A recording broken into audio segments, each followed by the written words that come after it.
कि आप सभी जानते हैं कि इस समय हमारे प्रदेश में चार धाम यात्रा चल रही है और केदारनाथ जी का, यमुनोत्री का और गंगोत्री जी का कपाट 10 मई को खुला था और बद्रीनाथ धाम जी का कपाट 12 मई को खुला। टोटल रजिस्ट्रेशन 14/5/2024 यानी कल तक 26,73,519 यात्रियों ने अपना ऑनलाइन रजिस्ट्रेशन करा लिया है। अगर हम धाम वाइज देखें तो यमुनोत्री में 4,21,366 यात्रियों का ऑनलाइन रजिस्ट्रेशन हुआ है। 4,21,366।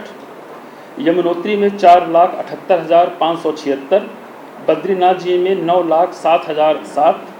केदारनाथ जी में 8,13,558 और हेमकुंड साहब में 59,312। हेमकुंड साहब के कपाट आगे खुलेंगे भी। टोटल 26,73,519 रजिस्ट्रेशन हुए हैं। जो ऑनलाइन के अलावा हम लोगों ने ऑफलाइन रजिस्ट्रेशन की भी व्यवस्था की थी, क्योंकि मुख्यमंत्री जी का ये बड़ा स्पष्ट संदेश है कि यात्रियों की सुरक्षा के साथ साथ हमें ये भी सुनिश्चित करना है कि जो यात्री जिनके पास स्मार्टफोन नहीं है या किन्हीं कारणों से अपना रजिस्ट्रेशन नहीं करा पाए हैं, तो उनको ऑफलाइन रजिस्ट्रेशन की भी सुविधा हरिद्वार और ऋषिकेश के काउंटर्स पर दी गई थी।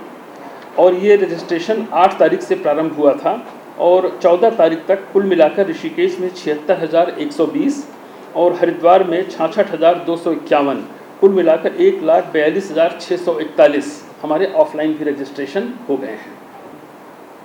अगर हम दर्शन की बात करें तो यमुनोत्री धाम में अब तक 10 तारीख से लेकर आज की तारीख तक लगभग 59,158 यात्रियों ने अभी तक दर्शन का लाभ प्राप्त किया है। गंगोत्री धाम में 51,378, केदारनाथ जी में 1,26,306 और बद्रीनाथ धाम चूँकि 12 तारीख को ही खुला था तो वहाँ 39,574, तो कुल मिलाकर 2,76,416 यात्रियों ने अभी तक यहाँ पर दर्शन प्राप्त कर लीजिए।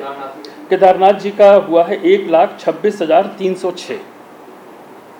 ये 3 या 4 दिन के फिगर हैं, तो आप जान सकते हैं कि कितने अधिक संख्या में हमारे श्रद्धालु आ रहे हैं। और मैं मानता हूं कि ये हमारे उत्तराखंड इस देवभूमि का सौभाग्य है कि इतनी बड़ी संख्या में हमारे यहाँ श्रद्धालु आ रहे हैं। इसके अतिरिक्त अगर हम लोग पिछले साल से थोड़ा सा कंपैरिजन आपको बता दूं, क्योंकि कुछ व्यवस्थाओं को लेकर कुछ सोशल मीडिया पर और कहीं कहीं सवाल आ रहे हैं कि यहाँ लोगों को होल्ड किया जा रहा, रोका जा रहा है।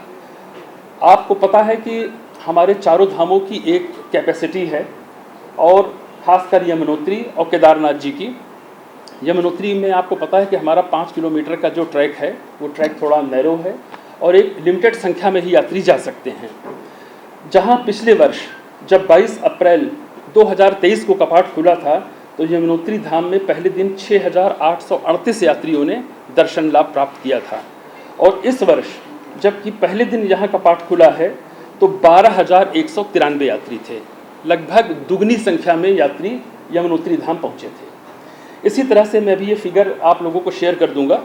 हर धाम की ये स्थिति रही। जैसे केदारनाथ जी में पिछले वर्ष मैं अगर कंपैरिजन करूं तो केदारनाथ धाम में 18,335 यात्री पिछले वर्ष थे ओपनिंग डे पर और यहाँ पहले ओपनिंग डे में थे 29,000। तो आप अनुमान लगा सकते हैं कि लगभग 75% या लगभग डबल की संख्या में हमारे श्रद्धालु यहाँ आ रहे हैं, जो हमारे लिए सौभाग्य की बात है। लेकिन इसके साथ साथ कुछ चुनौतियाँ होती हैं। एक व्यवस्था का एक सिस्टम होता है, एक हम अपना एंटिसिपेट करके चलते हैं कितने यात्री आएंगे, लेकिन इन सारी चीज़ों को ध्यान में रखकर हम लोगों ने, जैसे मैंने कल ही केदारनाथ जी की और बद्रीनाथ जी की विज़िट की, वहाँ की यात्रा पूर्णतः स्मूथ चल रही है, वहाँ कोई प्रॉब्लम नहीं है। यमुनोत्री धाम का अगर आज मॉर्निंग का फिगर हम आपको दें जो हमारे पास अभी आया है, उसमें स्थिति ये है कि जानकी चट्टी से यमुनोत्री की ओर 15,455 यात्रियों ने प्रस्थान किया था। 15,455 और सुबह 10 बजे तक 4,000 दर्शन भी कर चुके हैं। यानी आज की शाम तक आते आते शायद ये फिगर 15,000 तक पहुंच जाए। इसी तरह गंगोत्री में सुबह से 3,902 यात्री दर्शन कर चुके हैं। केदारनाथ धाम में 8,194 यात्रियों ने सुबह 10:15 बजे तक दर्शन लाभ प्राप्त किया था और बद्रीनाथ धाम में 4,518 ने दर्शन प्राप्त किया है। संख्या आपके सामने है और आप देख रहे हैं। कदाचित इसी कारण से जब यमुनोत्री से चारधाम के लिए गंगोत्री की तरफ लोग जब मूव किए तो वहाँ पर कुछ यात्रियों को होल्ड करना पड़ा। हम लोगों ने होल्डिंग स्टेशंस भी बनाए हैं, जैसे वहाँ का रामलीला मैदान है उत्तरकाशी का। इसी तरह से आप अगर ऊपर से जो लौट रहे हैं उनके लिए सूखी टाप पर बनाया गया है।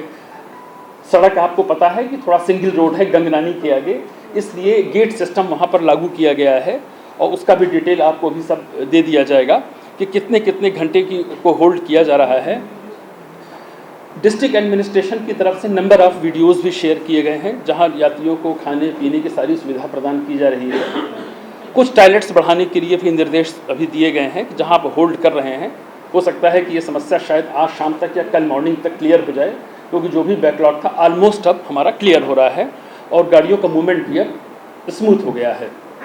लेकिन ये सही है कि संख्या ज़्यादा होने की वजह से लोगों को होल्ड पर रखा जा रहा है 2 घंटे 4 घंटे। और पहले दिन ये समस्या हुई थी कि 8 से 10-10 घंटे की भी होल्डिंग हो रही थी।